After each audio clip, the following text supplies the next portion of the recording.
Welcome to video 2, working on some of the interior disassembly. So I'll turn you around. Right now we're working on removing anything in the backside here. I want to get some of the window defrost portions on both sides out, then the speakers. I'm going to leave the wiring where it is right now, just so I can use that as a template when I get to the time to making a wiring harness.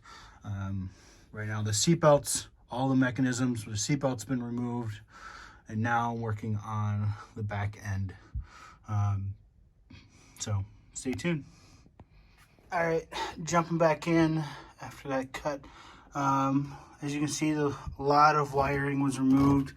The defrost components are removed.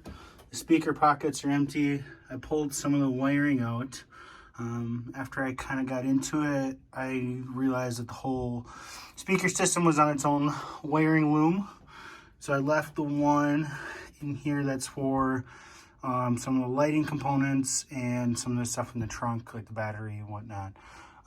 So that's all got removed and pulled back. And then you'll see the dash is out. Dash is out. Started tearing into this. Took my wheel off, quick release, whatnot.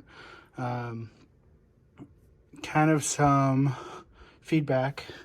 There's the 3 screws that are 7mm heads that were up top. That were probably the hardest ones to get.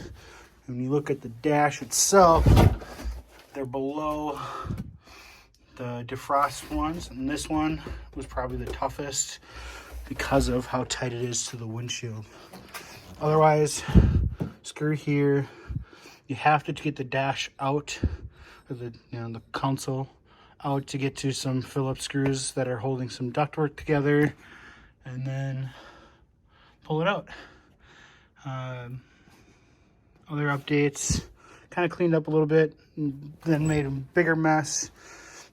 The bucket is full of stuff now, the insulation, whatnot. So if you look over here, my pile, you got a kick panel that was under the driver's side, speakers, some of the defrosting wiring, all the speaker wiring with I'm guessing that's an amplifier. So that's all been taken out. If we go in the trunk, all that components were mounted up in here together and then ran through that hole there. So as you can see, all the factory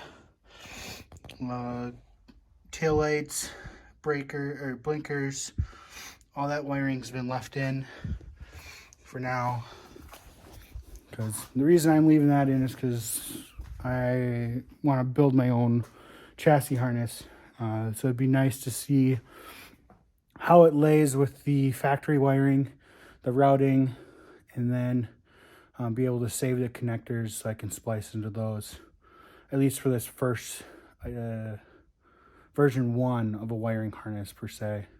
From that, I'll probably look into doing some mil spec, really nice wiring as I go on this adventure of learning how to do all this stuff. So last shot here, interior. Till next time, thank you.